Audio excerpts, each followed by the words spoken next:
Pessoal, muito bom dia. A gente está com muita saudade de vocês. Estamos esperando aí que, pelo menos aí no segundo semestre, todos nós estejamos juntos novamente, ok? Bom, gente, então hoje nós vamos continuar as nossas aulas de geopolítica. O que nós vimos na aula passada foi uma apresentação que eu fiz para vocês, mostrando, do ponto de vista gráfico, do ponto de vista estatístico, né, como existe essa questão da desigualdade de renda no Brasil, né? E, infelizmente, nesse quesito de desigualdade de renda, o Brasil é um dos campeões do mundo, né? O que nós vamos ver nas próximas duas aulas, começando por hoje, é algumas considerações teóricas, alguns complementos a respeito daquela apresentação que eu fiz com vocês na aula passada, na parte gráfica, ok? Então, nós vamos começar hoje falando aqui de algumas estatísticas, algumas análises aqui que nós vamos analisar, tá? Então, o primeiro item que vai falar ali é aquilo que a gente chamou de lado obscuro do Brasil, né, no sentido da desigualdade. Por quê? Porque o Brasil apresenta aqui uma situação muito estranha, uma situação que deixa muito a desejar do ponto de vista de sociedade. Por quê? Porque o Brasil, apesar de ele estar entre as 10 maiores economias do mundo, claro que, como eu falei para vocês, lembra-se da aula passada, tudo que eu estou falando refere-se à questão do ano, até o ano de 2019. Né? Esse ano, infelizmente, muitas transformações vão ocorrer por conta da pandemia e novas análises serão feitas aí a partir do fim da pandemia e da reestruturação econômica e social dos diversos países do mundo, não do Brasil, do mundo, né? Então, o Brasil, né, está entre as 10 maiores economias do mundo. O Brasil já foi a 6ª maior economia do mundo, rivalizando ali com a Inglaterra, mas agora deve estar ali entre a 8ª e 9ª economia do mundo. A economia do mundo é tudo aquilo de riqueza que um país produz, né? Então, o Brasil ainda está entre as 10 maiores economias do mundo, mas ao mesmo tempo que o Brasil é um país que apresenta uma riqueza enorme, né? Para estar entre as 10 maiores economias do mundo, evidentemente que poderíamos, de uma certa forma, imaginar, nossa, o país, então, o Brasil, por ter uma das maiores economias do mundo, né, é um país que não tem problemas sociais. Infelizmente, a gente sabe que não é essa a realidade, né? Então, por isso, os autores chamam o lado obscuro do Brasil. Obscuro por quê? Porque você gera, o país, né, o país gera uma riqueza extremamente importante, né, importante em alguns aspectos a nível mundial, né? Aqui a gente destaca alguns setores, né?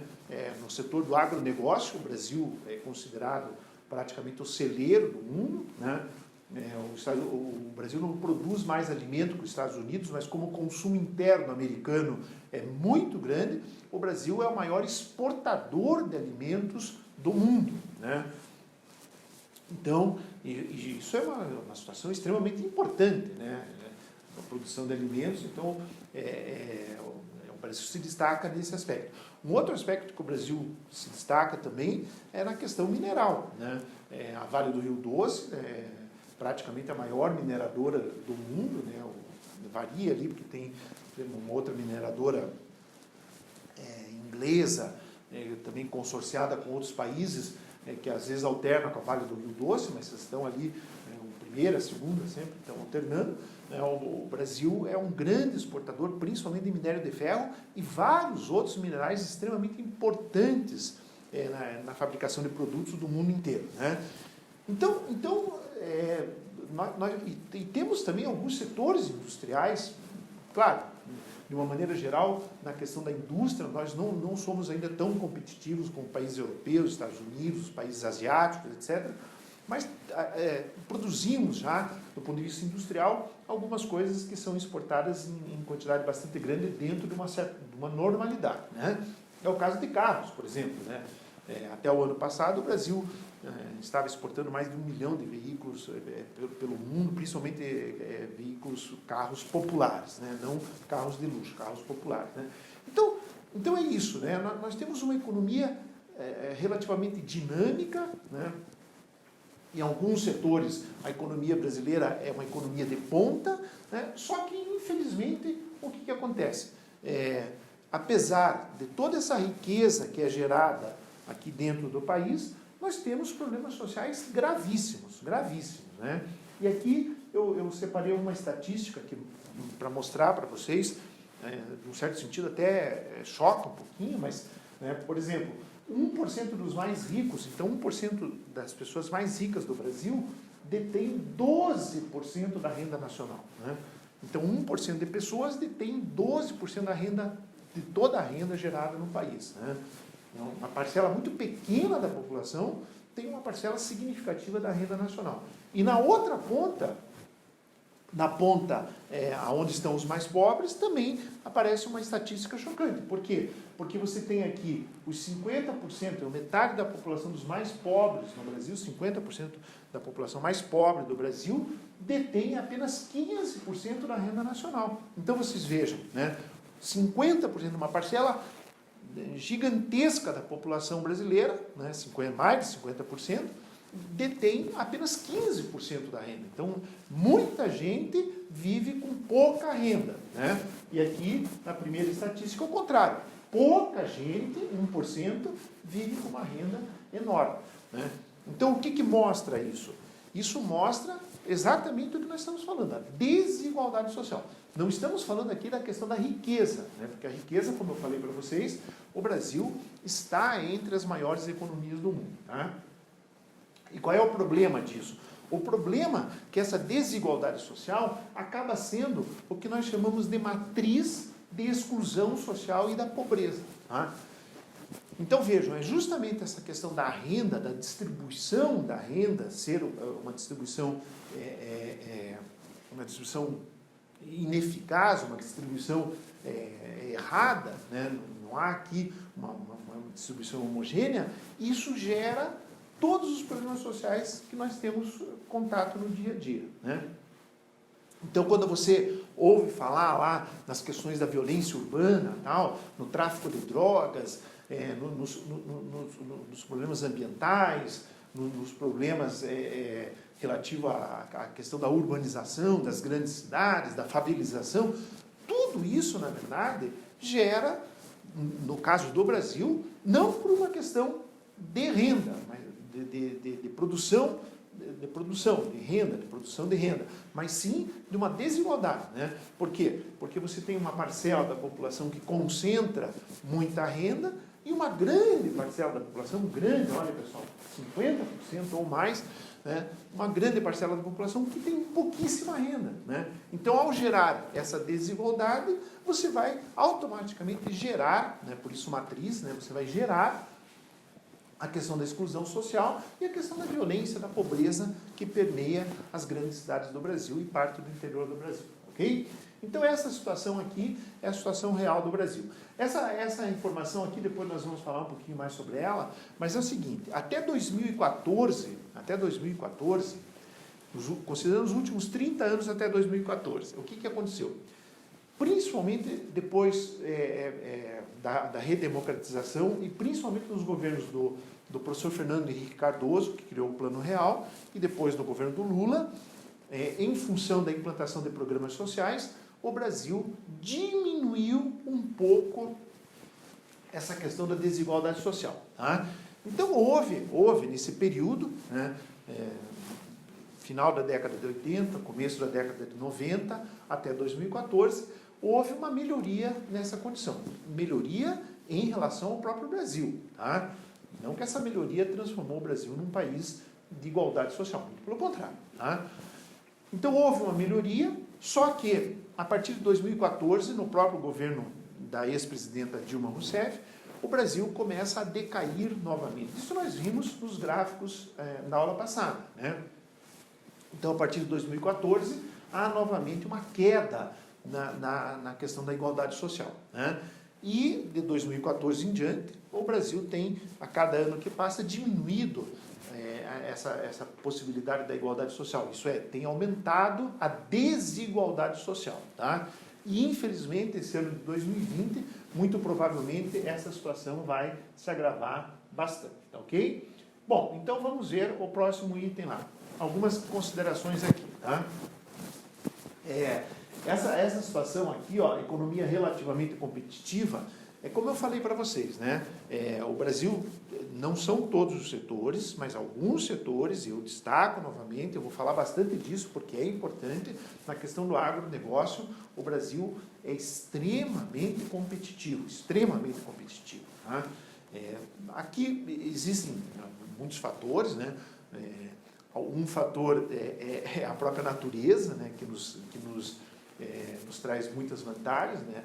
O Brasil tem uma quantidade de terras de altíssima qualidade, incomensurável, né? Que já são exploradas no agronegócio, e outras ainda que poderão ser exploradas, né? Ao longo dos anos, né? Só fazendo um parênteses aqui, né, vocês vão dizer assim, mas professor, os Estados Unidos lá tem um território do tamanho do Brasil, a China é maior que o Brasil, a Austrália é quase o tamanho do Brasil, a Rússia, né, a Rússia é gigantesca, né, dá quase 2 Brasis. O grande problema, pessoal, é o seguinte, na questão do agronegócio, nenhum desses países que eu citei, o próprio Canadá também, que é muito grande, nenhum desses países tem a quantidade de terras agricultáveis quase prontas, praticamente prontas para se desenvolver a agricultura. Tá? Os Estados Unidos já praticamente exauriu todas as terras que tinham agricultáveis, né? Os Estados Unidos tem lá uma porção bastante grande ali na região sul, perto do Texas, ali, de desertos enormes, tudo. A parte norte dos Estados Unidos, durante boa parte do ano, é muito fria, né? Grandes geleiras e tal, então também não tem. Então, eles produzem muito alimento, tudo, mas já exauriu, né?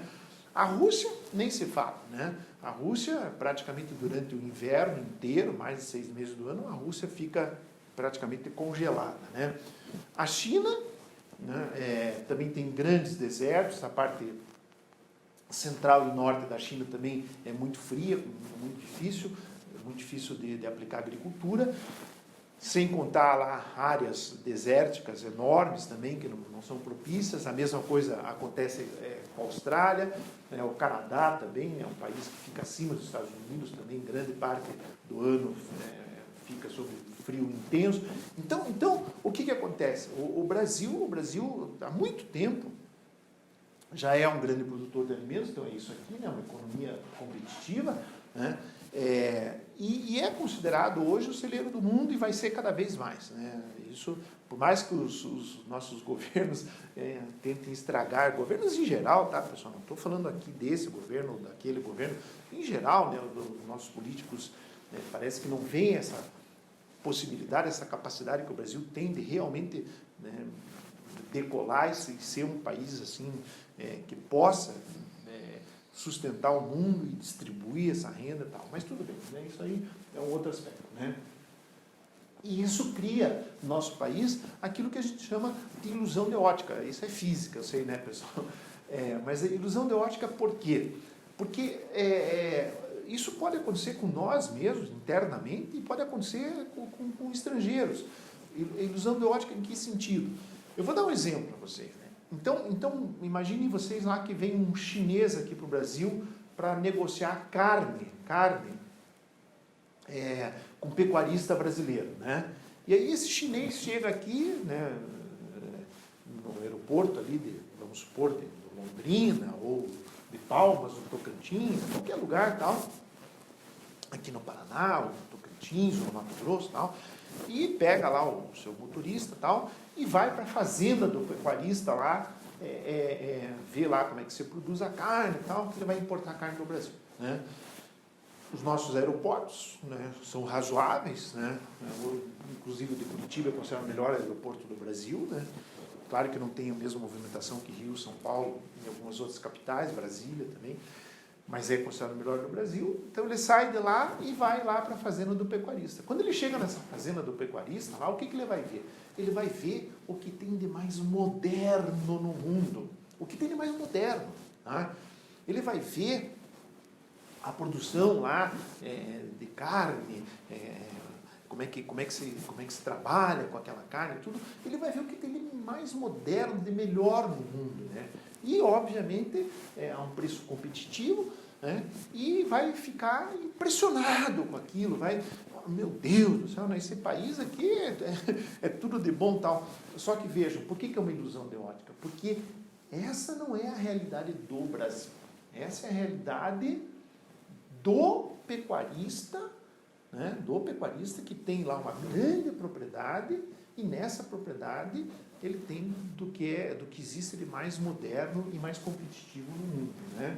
E aí, o chinês lá que veio aqui para o Brasil, ele talvez fique num hotel 5 estrelas, nós temos excelentes hotéis no Brasil, né? Vai ser muito bem servido, né? Tudo, comida maravilhosa, tudo tal, né? Se não ficar na fazenda do pecuarista lá, né? E aí vai embora para a China.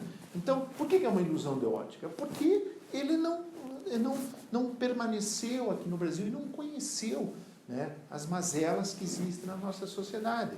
Ele não foi, talvez, visitar as periferias da cidade, ele não andou pelos lugares feios da cidade, né? Onde que ele andou? Ele ficou num hotel 5 estrelas lá, maravilhoso, ele foi para a fazenda do pecuarista, ele foi para o aeroporto, né, com motorista e tal. Então, o que ele conviveu? Ele conviveu com a parte rica do Brasil, ele conviveu com a parte que não apresenta problema social e econômico nenhum. Ele conviveu apenas com aquela parte do Brasil que funciona bem, né? E obviamente, não era interesse dele e nem das pessoas que ele estava fazendo negócio mostrar a outra face do Brasil, né? Então, por isso que alguns autores dizem que essa economia pujante do Brasil e essa sociedade com mazelas sociais gravíssimas cria essa ilusão de ótica.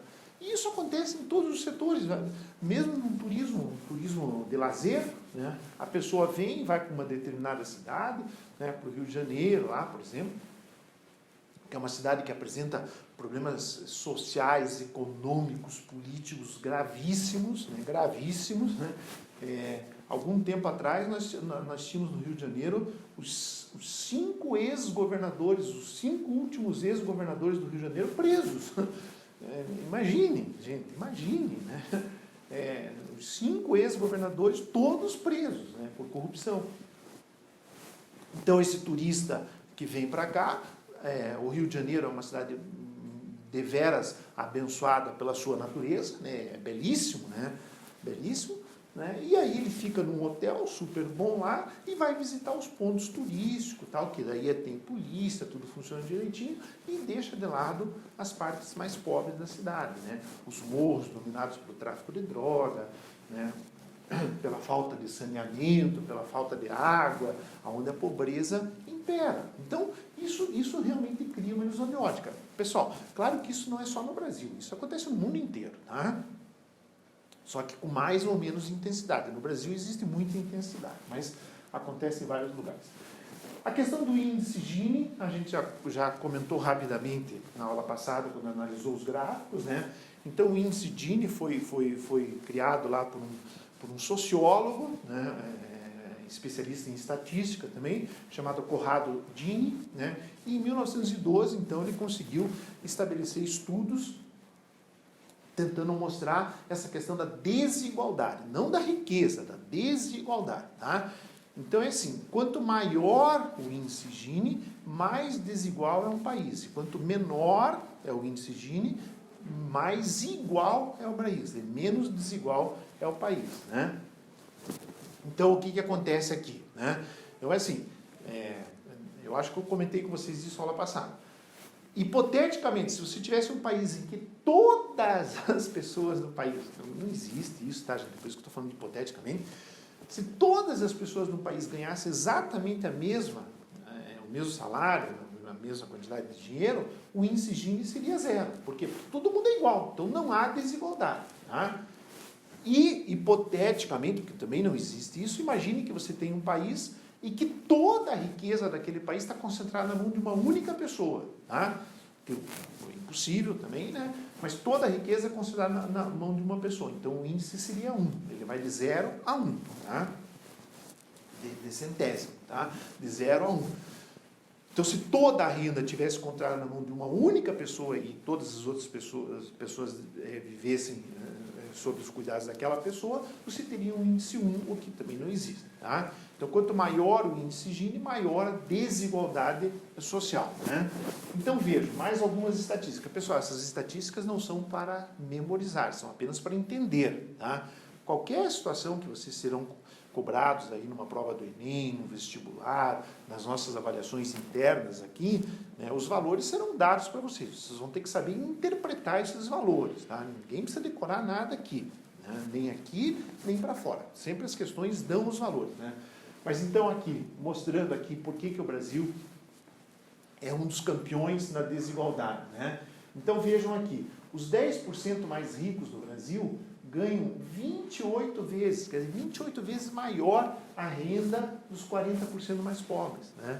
Então, se você pegar lá a proporção dos mais ricos, lá 10% mais ricos, tá? E os 40% mais pobres, a renda dessas pessoas aqui é 28 vezes superior à renda das pessoas que ganham pouco. 28 vezes. Né?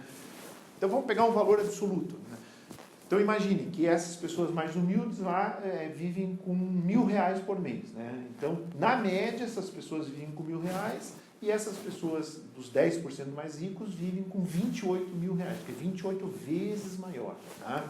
Então, isso que mostra aqui. Né?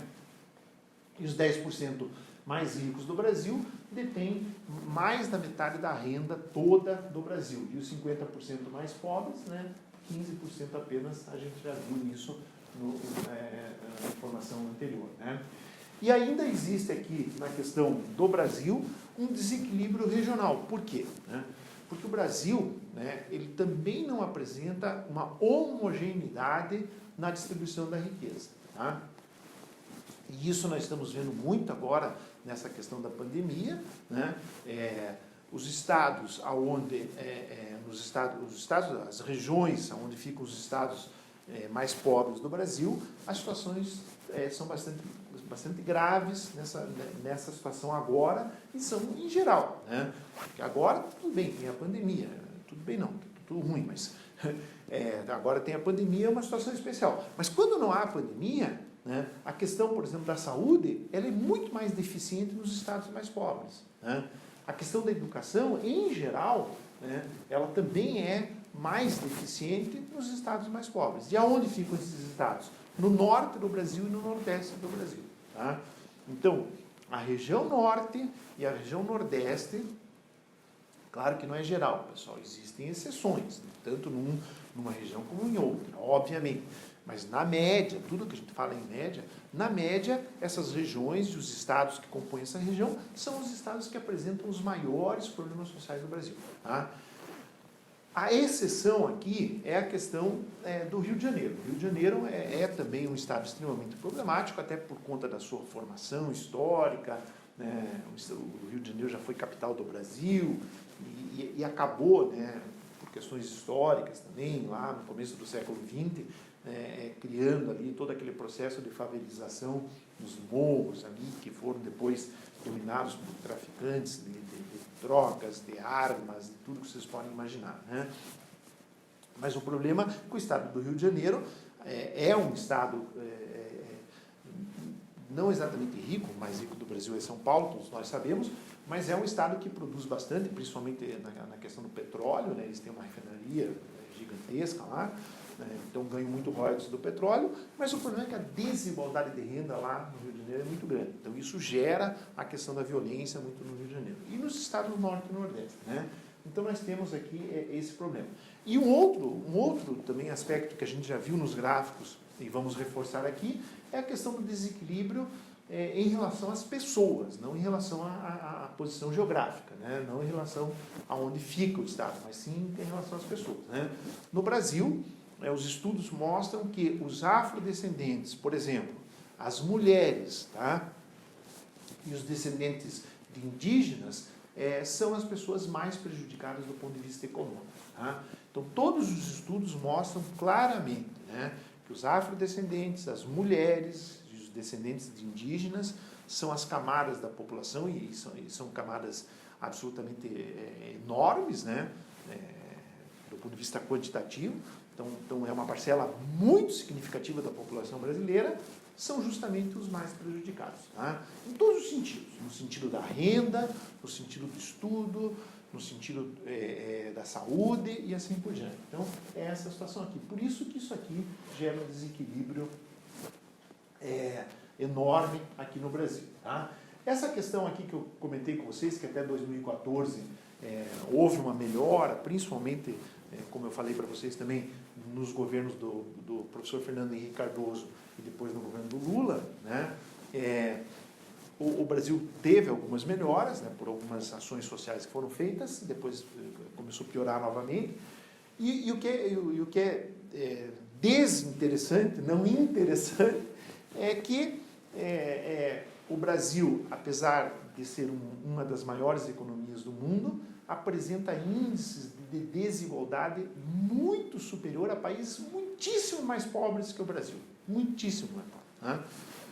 Então, isso gera uma frustração muito grande, né, e consequências reais, né, como a questão da violência, né, a questão toda da violência, de toda a sociedade como um todo, né? Então, o Brasil tem a riqueza e não tem essa distribuição adequada, né? Então, é isso que ele vai informar aqui no Brasil, tá? Uma outra consideração interessante que vai ter aqui é essa questão aqui da questão da riqueza, né, e pobreza no Brasil, né? Alguns sociólogos, né, alguns geógrafos, né, antropólogos que se dedicam ao estudo dessas questões aqui, da questão da renda, da distribuição da renda, etc. E isso aparecia agora nos últimos anos, aí, nas últimas 2 décadas, saiu um pouquinho isso, mas era muito comum em falar em 2 Brasis, né? Como se nós tivéssemos um único país, mas que apresentasse 2 faces diferentes, né? Daí aí 2 Brasis. O que quer dizer isso, pessoal? Quer dizer o seguinte, né? Não é bom isso, tá? Não é bom. Mas o que quer dizer isso? Quer dizer o seguinte, ó, que você tinha uma parcela do Brasil, né, de pessoas que vivem no Brasil,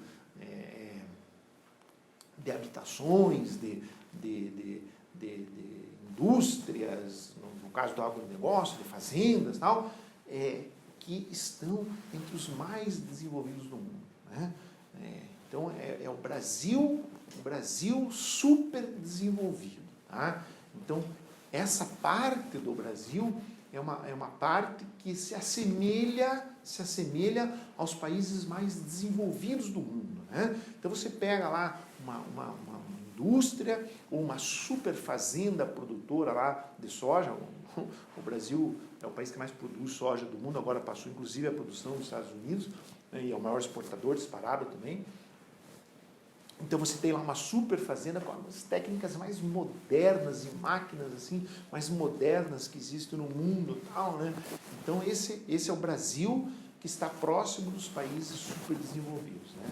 E aí você vai lá para uma outra parte do Brasil, né, que é onde ficam lá as favelas, os lugares onde a pobreza impera, né, em regiões do Nordeste, as favelas das grandes cidades, tal, aonde você não tem sequer água encanada, não tem sequer água potável para tomar, tá? Você não tem nem saneamento, tá?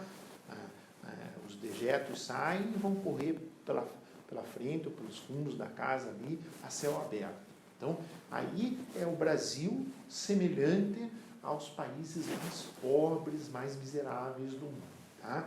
Então, por isso que durante um certo tempo se dizia que, na verdade, não era um país, eram dois países num só, 2 Brasis, né? 2 Brasis. Claro que isso aqui tem que acabar, um dia tem que acabar e um dia vai acabar, né? Isso eu tenho absoluta certeza. Infelizmente, não temos como dizer quando, mas isso vai acabar. O Brasil um dia vai ser, com certeza, um país muito mais justo, muito mais equilibrado, né? Muito provavelmente eu não estarei mais aqui quando isso acontecer. Mas talvez vocês, ou os filhos de vocês, a gente não sabe, mas isso vai acontecer, porque existem todas as condições para que isso aconteça. Tá? Basta ter vontade política, fazer as coisas realmente para que o país melhore como um todo. Né? Então é essa situação aqui. Tá? Essa situação aqui, ela fica muito mais clara nas grandes cidades. Né? Vocês lembram a aula passada? A primeira imagem que eu mostrei para vocês, antes de começar a aula, né? A primeira imagem, onde aparecia lá, numa cidade, você tinha lá um prédio lá, de pessoas de altíssima renda, um prédio com todos os benefícios que o dinheiro pode comprar, né, com piscina, quadras esportivas e tal, e ao lado daquele prédio, né, separados por um muro, que eu contei para vocês até que eu pesquisei, esse muro parece que tem 6 metros de altura, mais as questões de proteção eletrônica por cima do prédio, do muro, né, ao lado desse prédio, nós tínhamos uma favela, né. Então, essas questões, elas ficam muito mais claras, muito mais objetivas nas grandes cidades. Tá? Professor, mas não existe isso no campo? Claro que existe, mas no campo as coisas são mais espalhadas, né, pessoal? Então você vê lá uma casinha pobrezinha lá, tal, né, sem água encanada, tal, mas está lá isoladinha, tal, né? Então não é que não existe tanto quanto, é tão grave quanto, né, triste tão quanto, mas na cidade é mais chocante porque você vê uma aglomeração de pessoas muito maior e isso é muito mais claro aos nossos olhos. Às vezes, você está aqui em Curitiba, você está andando de carro, por exemplo, você sai de um bairro onde você tem casas maravilhosas e anda ali 10, 15 minutos e já vai parar numa situação onde as casas são bem mais humildes, bem mais simples e tal, ou até entra numa favela. Então, isso na cidade, né, na região urbana, é muito mais claro, ok? Bom, gente, então, esse item aqui, na verdade, é só um aperitivo para a próxima aula, tá? Pobreza e desigualdade, origens prováveis, tá? Isso aqui eu vou explicar com bastante calma para vocês na aula que vem, tá? Mas o que acontece é o seguinte, por que aconteceu isso com o Brasil? O que gerou, né, um país tão desigual, né, um país onde as pessoas vivem de maneira tão diferente, umas em relação às outras, em relação à questão da renda, da produção, de usufruir, né, os benefícios que um país tão maravilhoso como o Brasil poderia propor a toda a sua população. Na verdade, gente, isso são características históricas. Isso não é culpa somente dos últimos governos, dos últimos presidentes e tal. Eles também têm parcela da culpa porque pouco, na verdade, resolveram essas situações de maneira correta. Né? Alguns foram por um caminho, daí entraram por caminhos escusos tal, e acabaram não resolvendo as situações como deveriam resolver. Tá? Mas essa situação é uma situação que se formou praticamente desde o descobrimento do Brasil. Ela foi se formando de maneira contínua, de maneira constante, né? Praticamente desde que o Brasil foi descoberto. Tá? E claro, né, até 1822, então o Brasil foi descoberto em 1500, 1822 são 322 anos, então vejam, nós estamos em 2020, tá? 2020 para 1500 são 520 anos. 322 anos, o Brasil durante 322 anos foi uma colônia. Então o Brasil, enquanto foi colônia, o Brasil não tinha autonomia para propor as mudanças possíveis, porque era uma colônia, então ele tinha que obedecer às leis da metrópole, que no caso era Portugal. Né? Então, na aula que vem, eu vou tentar explicar para vocês de uma maneira um pouquinho mais profunda, né, um pouquinho mais consistente, por que essa situação aconteceu ao longo da história do Brasil que reflete nos dias atuais, na situação atual do Brasil. Tá ok? Pessoal, muito obrigado pela atenção de vocês. Vocês vão receber junto com essas aulas um texto para que vocês leiam também, tá? Então, essa parte inicial aqui que nós vimos, eles estão na página 1, 2, 3 e o comecinho da página 4, tá? Então, se vocês... essa aula aqui, então, a aula 2, tá? O que nós temos aqui? Nós temos as páginas 1, 2, 3 e a página 4 até a metade, tá ok? Então, a aula 2 vai até aqui, porque o texto é grande, o texto tem 10, 11 páginas, tá? Então, a gente está indo por partes. Inclusive, nós não vamos poder terminar todo esse assunto no primeiro semestre. Então, ele vai ficar uma partezinha desse assunto aqui para o segundo semestre. E a última aula, a quarta aula desse assunto, eu separei algumas questões relativas até a parte que a gente trabalhou, que nós vamos resolver, e eu vou propor algumas questões para vocês, tá ok? Gente, um beijo para todos vocês e espero vê-los em breve. Tchau!